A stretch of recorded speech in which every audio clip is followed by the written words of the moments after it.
Hello dear विद्यार्थी मित्रांनो, तर चला आपण अंकगणित पोलीस भरतीचा तयारी चालू केलेली आहे. तर अंकगणितामध्ये काय पाहायचं आहे आपल्याला? संख्याज्ञान या टॉपिकला आपण चालू करूयात. संख्याज्ञानमध्ये काय येतं आहे? संख्येचे प्रकार. संख्याज्ञानमध्ये काय पाहायचं आपल्याला? संख्येचे प्रकार. आता संख्येचे प्रकार कोणकोणते आहेत ते बघूयात. तर पहिला प्रकार घेतला आपण नैसर्गिक संख्या.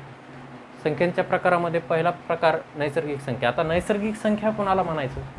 की ज्या संख्याची सुरुवात 1, 2, 3, 4 पुढं इन्फिनिटी या संख्येची सुरुवात कुठून होते? 1 पासून होते. त्या संख्येला काय म्हणायचं? नैसर्गिक संख्या. ह्या काय आहेत? नैसर्गिक संख्या आहेत. म्हणजे आपल्या दैनंदिन जीवनात ज्या आपण संख्या वापरतोय रोजच्या, त्या संख्या कोणत्या असतात? नैसर्गिक संख्या आहेत. मग लक्षात ठेवा, सर्वात लहान नैसर्गिक संख्या घेतली तर कोणती येते?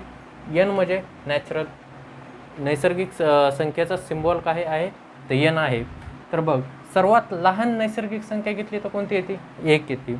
आणि लक्षात ठेव, जर आपण नैसर्गिक संख्यांचा बेरीज अगर गुणाकार, हे बघ, हे लक्षात ठेव, हे पॉईंट खूप भारी काढून दिलेत, तू पण लिहून ठेव हे पॉईंट. बघ, संख्यांची जर बेरीज केली, अगर गुणाकार केला नैसर्गिक संख्यांचा, तर येणारं उत्तर काय येतं? नैसर्गिक संख्याच असते. लक्षात ठेव, आपण बेरीज केली, समजा नैसर्गिक संख्या 15 काय आहे? नैसर्गिक संख्या प्लस 15 किती झाले? 30. ही नैसर्गिक संख्येची बेरीज केली तर उत्तर काय आलं? नैसर्गिक संख्याच आलं. गुणाकार करून बघ, आता 15 गुणिले 2 किती आलं? 30. हे काय झालं? नैसर्गिक संख्याच झालं. बघ, उदाहरणासहित तू व्यवस्थित पॉईंट लिहून घे आणि हे पॉईंट हायलाईट करत चल. प्रत्येक संख्येमध्ये आपण त्याचे गुणाकार, बेरीज, सगळे काही जेवढे महत्त्वाचे एक्झामच्या बेसिसवर पॉईंट आहेत ते सगळे तुला इन्क्ल्यूड करून देणार आहे. ते सगळे लिहून ठेव एका कोपऱ्यात. चल, एवढं लिहून. दुसरे संख्येचा प्रकार. संख्येचा प्रकार काय आहे? समसंख्या. आता समसंख्या म्हणजे काय? ज्या संख्येच्या एकक स्थानी 0, 2, 4, 6 किंवा 8 यापैकी एखादा अंक असतो त्याला काय म्हणायचं? समसंख्या. आता बघ, एकक स्थानी कोणते अंक सांगितलेत मी? एकक स्थानी किती आले पाहिजेत? 0, 2, 4, 6 किंवा 8 यापैकी एखादा अंक असतोय त्याला काय म्हणायचं? समसंख्या. आता ज्या समसंख्या आहेत, 2 समसंख्या घेतल्या, कोणत्या पण 2 क्रमिक समसंख्या घेतल्या, समजा 54 घेतली, 54 आणि त्याच्यानंतरची जी समसंख्या कोणती? 56. मग याच्यातील जे फरक आहे तो कितीचा असतोय? 2.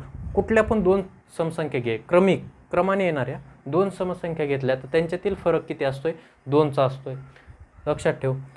बघ, कोणत्या पण समसंख्येला 2ने निशेष भाग जातो आणि बाकी किती उरते? 0 उरते. कोणत्याही समसंख्या 56 घेतली, भागिले 2 केले, बे 1 बे, बे 2 4, हाचाला 1, बे 8 16, म्हणजे उत्तर किती आलं? 28. याने बाकी 0 उरणे, त्यालाच काय म्हणायचं? निशेष भाग जातो. नैसर्गिक संख्या यांची जर दुप्पट केली, बघ, नैसर्गिक संख्या आपण मागच्या ह्याच्यात पाहिल्या, नैसर्गिक संख्याची जर दुप्पट केली तर काय येतं आहे? उत्तर समसंख्या येते. आता कोणती पण घे, विषम नैसर्गिक संख्या घेऊ आपण, किती? 13. यांची दुप्पट केली, गुणिले 2 किती आलं उत्तर? 26. हे काय झालं? 26 काय झालं? ही 26 काय आहे? समसंख्या आहे, नैसर्गिक समसंख्या आहे. बघ, उत्तर काय सांगितलं आहे? पॉईंट काय सांगितलं आहे? नैसर्गिक संख्येची दुप्पट केले असतं. कोणती पण नैसर्गिक संख्या घे, सम घे किंवा विषम घे, त्यांची दुप्पट केल्यावर काय येतं आहे? उत्तर समसंख्येच येतं आहे. बघ, लक्षात ठेव आणि हे व्यवस्थित लिहून घे. बघ, आता नंतर काय? विषम संख्या. विषम संख्या म्हणजे काय? ह्याच्या समसंख्येच्या अपोजिट.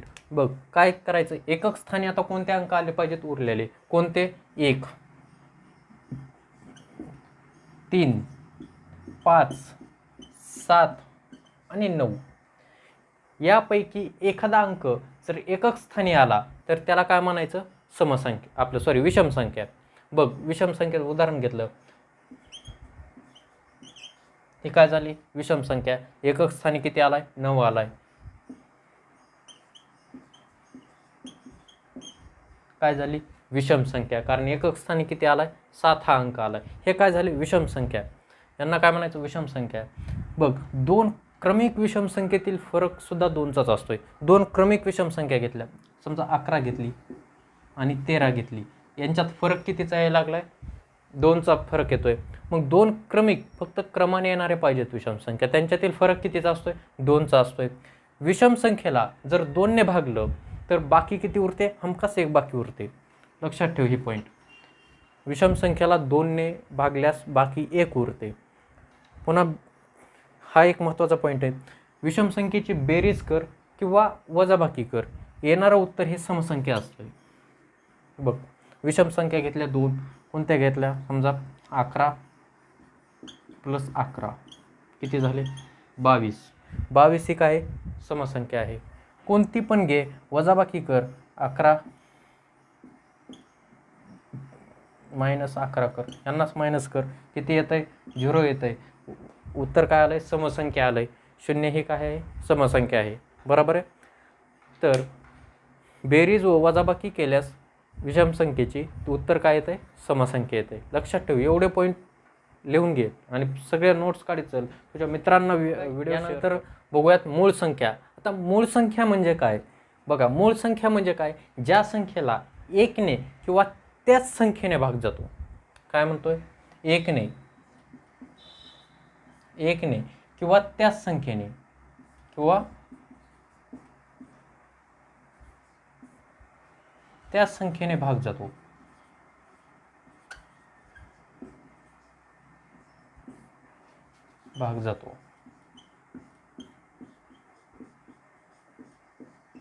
बघ, 1ने जातो किंवा त्याच संख्येने भाग जातो. आता ह्या दिलेल्या संख्येत तुला त्या कशात? मूळ संख्या आहे. 1 ते 100 पर्यंतच्या मूळ संख्या आहेत. बघ, ह्या प्रत्येक संख्येला 1ने किंवा जी संख्या आहे तिनेच भाग जातो फक्त. आता 61ला घेतला, 61ला 1ने भाग जातो आणि फक्त 61नेच भाग जातो, दुसऱ्या संख्येने भाग जात नाही. त्याला काय म्हणायचं? मूळ संख्या. आता मूळ संख्या बघ, 1 ते 100 पर्यंत घेतलं तर 25 मूळ संख्या आहेत. मग याच्यातलं काय घेतलंय बघ, हे चार्ट बनव आणि तू जिथं बसतोस अभ्यासाला तिथं चिटकून टाक आणि ह्या मूळ संख्या तुला पाठ होणंच गरजेचं आहे. बघ, लक्षात ठेव कशा हे ठेवायच्या. 11 आपले 1 ते 10 किती मूळ संख्या आहेत? 4 मूळ संख्या. मग ह्या कोणत्या आहेत? हे बघ, 11 ते 20 किती मूळ संख्या झाल्यात? 4 मूळ संख्या आहेत. पुन्हा 21 ते 30 किती मूळ संख्या आहेत? 2 मूळ संख्या आहेत. पुन्हा 31 ते 40 किती मूळ संख्या आहेत? 2 मूळ संख्या आहेत. पुन्हा 41 ते 50 3 मूळ संख्या आहेत. 51 ते 50 आपलं 60 51 ते 60 किती मूळ संख्या आहेत? 2. पुन्हा 61 ते 70 किती मूळ संख्या आहेत? 2. 71 ते 80 किती मूळ संख्या आहेत? 3. पुन्हा 81 ते 90 किती मूळ संख्या आहेत? 2 आहेत. आणि सगळ्यात लास्ट 91 ते 100 किती मूळ संख्या आहेत? 1 मूळ संख्या आहेत. मग लक्षात ठेव, ह्या ज्या मूळ संख्या आहेत ह्या तुला काय करायच्यात? पाठ करून लक्षात ठेवायच्यात. काही कर पण पाठ कर. मग लक्षात ठेव, सर्वात लहान आणि ओके पॉईंट सगळे एक्झामच्या बेसिसनुसार तुला पॉईंट देतो. हे स्पेशल लिहून ठेवलेत मी, पूर्ण वाक्यात लिहिलेत. लक्षात ठेव, हे तुला पॉईंट लक्षातच ठेवायचे आहेत. लिहून घेतो, नोट्स बनवत चल. सर्वात लहान मूळ संख्या किती आहे? 2 आहे. किती आहे? 2 ही मूळ संख्या कशी आहे? सर्वात लहान आहे. तुला अनेक एक पॉईंट सांगतो, ही काय आहे? एकमेव जी सर्वात लहान संख्या किती आहे? 2 आहे. मग 2 ही एकमेव काय आहे? समसंख्या आहे.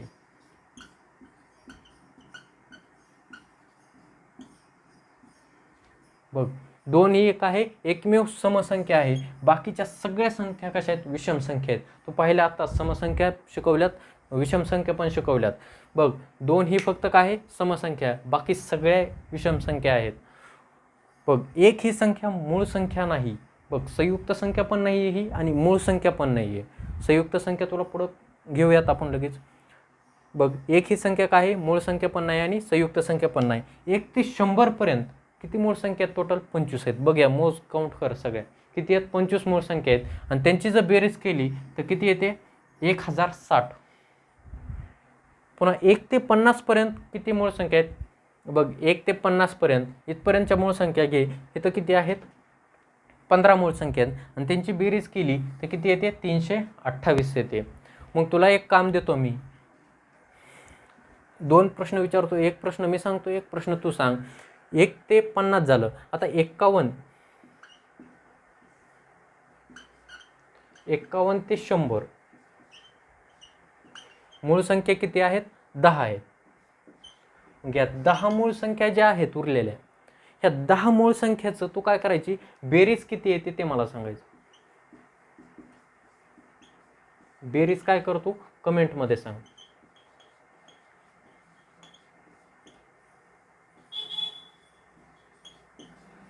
कमेंट कर. ही बेरीज काय जी येईल ती कमेंट करायची, लगेच फटाफट सॉल्व कर. हे चल लाग का मला. बघा आता संयुक्त संख्या.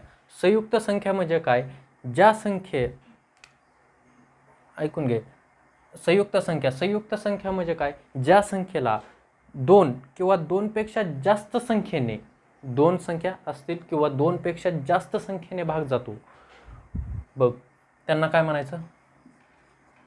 बघ 2 पेक्षा, लक्षात ठेव, 2 पेक्षा अधिक संख्येने भाग जातो.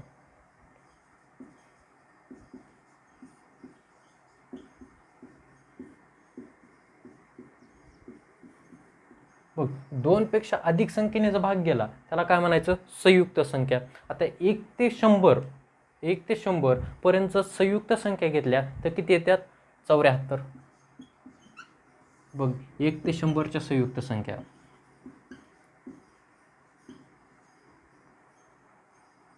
संयुक्त संख्या किती आहेत, 74. हे 1 ते 100 पर्यंत संयुक्त संख्या आहेत. लक्षात ठेव, कारण तू म्हणजे मूळ संख्या 25 आहेत, मग मूळ संख्या 25 आहेत म्हणल्यानंतर ह्या 75 भरायला पाहिजेत. पण लक्षात ठेव, कारण 1 ही संयुक्त संख्या नाही आणि मूळ संख्या पण नाही आहे, त्यामुळं किती आहेत, 74 भरत्यात. बघ सर्वात लहान संयुक्त संख्या घेतली तर किती येते, 4. बघ सर्वात लहान संयुक्त संख्या 4 येते आणि ही संयुक्त संख्या कशी आहे, समसंख्या आहे.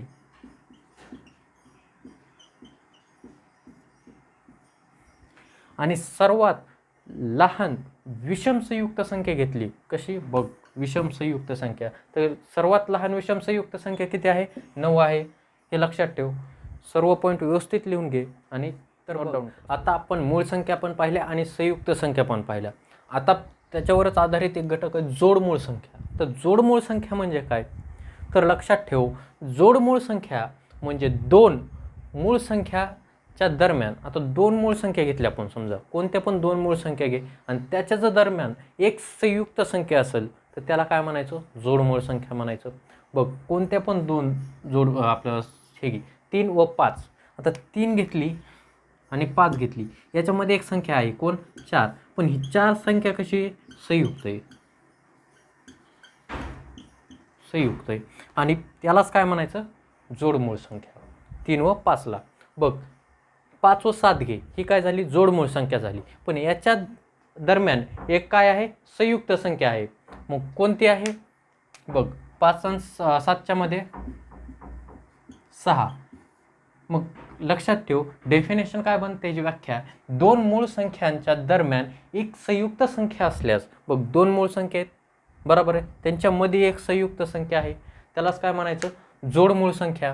मग टोटल 1 ते 100 पर्यंत, बघ लक्षात ठेव, 1 ते 100 पर्यंत,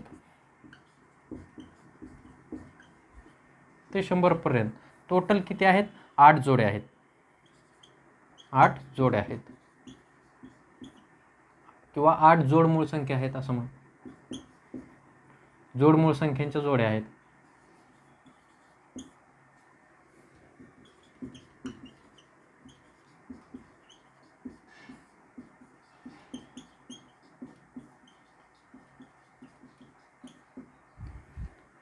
बघ टोटल 1 ते 100 मध्ये किती आहेत, 8 जोडमूळ संख्यांच्या जोड्या आहेत. लक्षात ठेव, हे पण पेपरला प्रश्न पडू शकतो. लक्षात ठेव, प्रत्येक 2 जोडमूळ संख्येतील फरक कितीचा असतोय, 2चा असतोय. लक्षात ठेव, प्रत्येक, बघ ही संख्या घे, प्रत्येक जोडमूळ संख्येतील फरक कितीचा राहतोय, 2चा राहतोय. बघ जोडमूळ संख्या पण खूप सोप्या आहेत. हे संख्याचं युनिट जे चालू आहे हे खूप व्यवस्थितपणे चालू आहे. तू फक्त सर्व पॉईंट्स लिहित चल, सगळे पॉईंट लिहिन ते रिवाईज कर. ह्यावेळेस तुझाच नंबर आहे वर्दीचा. बघ तुला खाकी वर्दीत बघायचं असेल तर तुला अभ्यास करावा लागणार. चल लिहून घे एवढं पॉईंट. बघ आता पूर्णांक संख्या. पूर्णांक संख्या म्हणजे काय, लक्षात ठेव, ज्या संख्येत, बघा पूर्णांक संख्या म्हणजे आता बघ, ज्या संख्येत 0,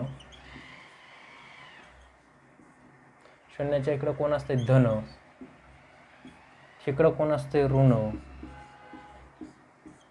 या संख्यांचा समावेश होतो त्यांना काय म्हणायचं पूर्णांक संख्या.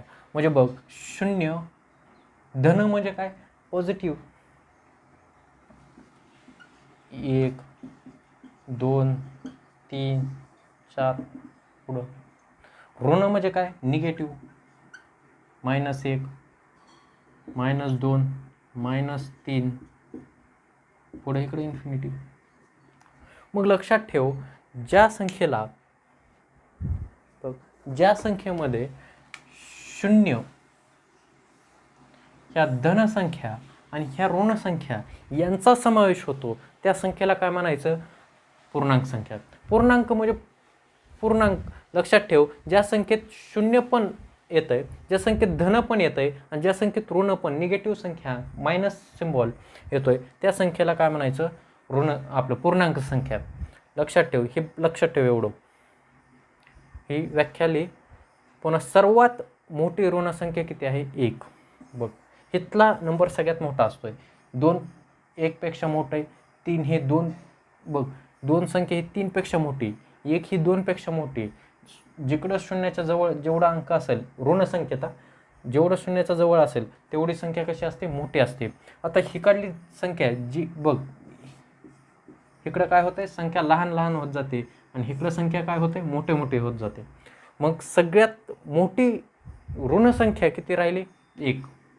सर्वात लहान सर्वात लहान धनसंख्या किती राहिली 1 आणि सर्वात मोठी ऋण संख्या किती राहिली -1. आता लक्षात ठेव सगळ्यात मोठा पॉईंट, सर्वात मोठी धन आणि सर्वात लहान ऋण ही संख्या सांगता येत नाही. बरोबर आहे. लक्षात ठेव काय म्हणलंय मी, सर्वात मोठी धन व सर्वात लहान ऋण संख्या ही सांगता येत नाही. मग लक्षात ठेव एवढे पॉईंट. बघ आताच आपण पूर्णांक संख्या पाहिल्या. पूर्णांक संख्या म्हणजे काय पाहिलं आपण की धनसंख्या आल्या, ऋण संख्या आल्या आणि शून्य पण आलं. ह्या संख्या कशा होत्या पूर्ण होत्या, पूर्ण संख्या होत्या. आता लक्षात ठेव ह्या संख्या कशात अपूर्ण आहेत. अपूर्ण म्हणजे काय अपूर्णांक. अपूर्णांक म्हणजे जी संख्या पूर्ण नाही. पूर्ण नाही म्हणजे कशी लक्षात ठेव. आता 3 घेतलं, 3/2 ही संख्या पूर्ण आहे का नाही अपूर्णांक आहे. मग लक्षात ठेव अपूर्णांक म्हणजे कसं ह्याचं उत्तर काय केलं आहे 1.5 याने अर्ध येते. बघ ही संख्या 1 पॉईंट समथिंग यायला म्हणजे 1.5 येते. पूर्ण आलं आहे का 2 आलं आहे का. एक संख्या कशी आहे पूर्ण आहे, 2 संख्या कशी आहे पूर्ण आहे, पण ही मधीच संख्या यायला लागली यांच्या म्हणजे ही कशी अपूर्णांक आहे. लक्षात ठेव मग अशा संख्येला काय म्हणायचं अपूर्णांक संख्या. बघ तू उदाहरण घे. आता 5ला 2 ने भाग, ह्याचं उत्तर कमेंटमध्ये कर. आणि ही संख्या कशी आहे अपूर्णांक संख्या आहे. लक्षात ठेव यांना काय म्हणायचं अपूर्णांक संख्या. तर बघ आता त्रिकोणी संख्या सगळ्यात महत्त्वाचं बेटा हे पण. त्रिकोणी संख्या म्हणजे काय भरपूर जणाला ही त्रिकोणी संख्या समजत नाही काय आहे ती. पण लक्षात ठेव त्रिकोणी संख्या म्हणजे काय ज्या संख्या 1 2 3 4 5 6 अशा पटीने वाढतात त्यांना काय म्हणायचं त्रिकोणी संख्या.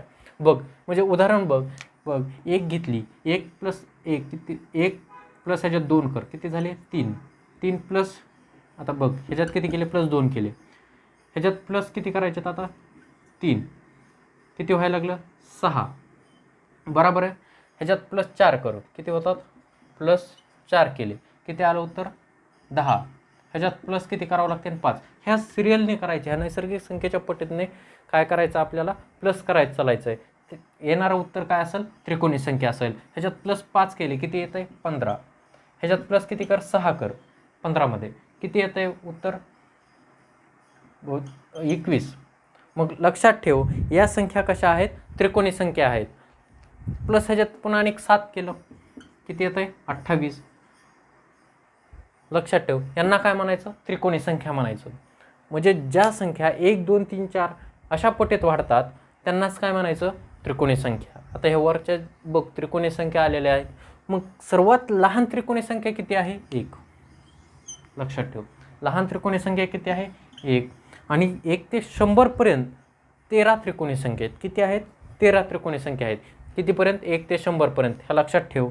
आणि हा IMP करायला पण हा फॉर्म्युला आहे त्रिकोणी संख्या काढायचा. लक्षात ठेव त्रिकोणी संख्या n n in bracket n+1 भागिले 2. आता n म्हणजे काय आहे, हे जे n दिलं आहे तुला मी, n काय आहे, नैसर्गिक संख्या आहे.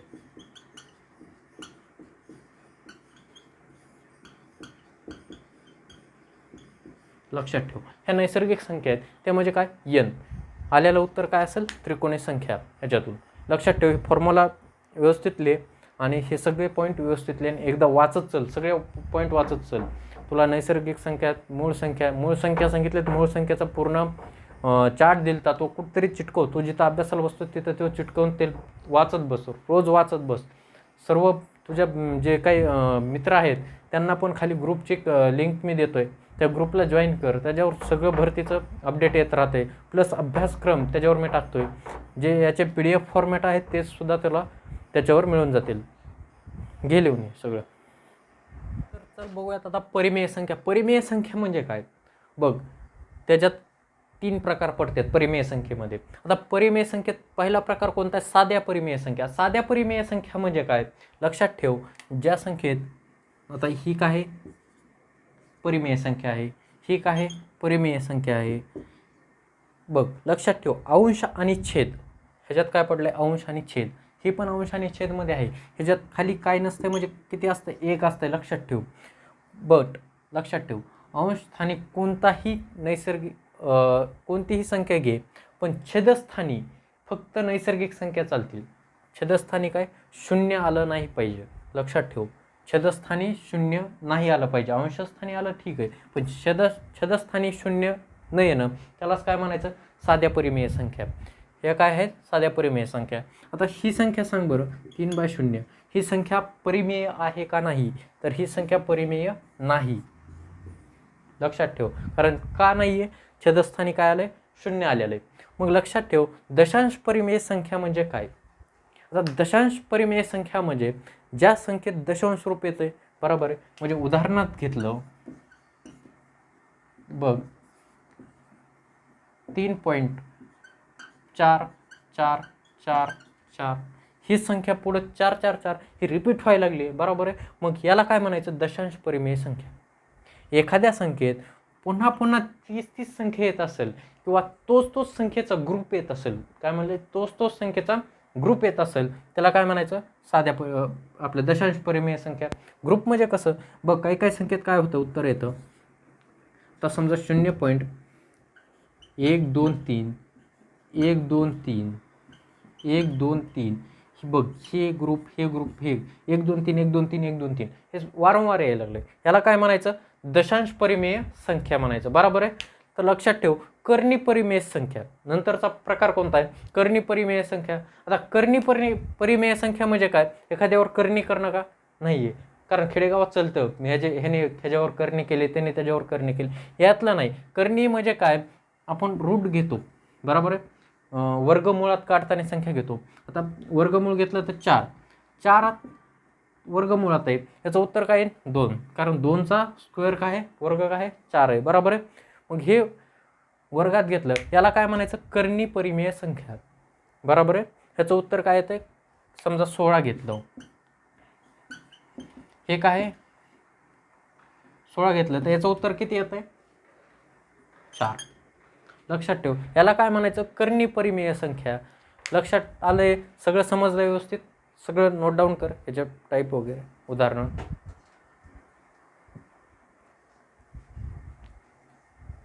तर बघ, अपरिमेय संख्या. आता अपरिमेय संख्या म्हणजे काय, लक्षात ठेव. बघ, अपरिमेय संख्या म्हणजे काय, जे दशांश रूप कसं असतंय, अखंड असतंय पण आवर्त नसतंय, म्हणजे अनावर्त असतंय.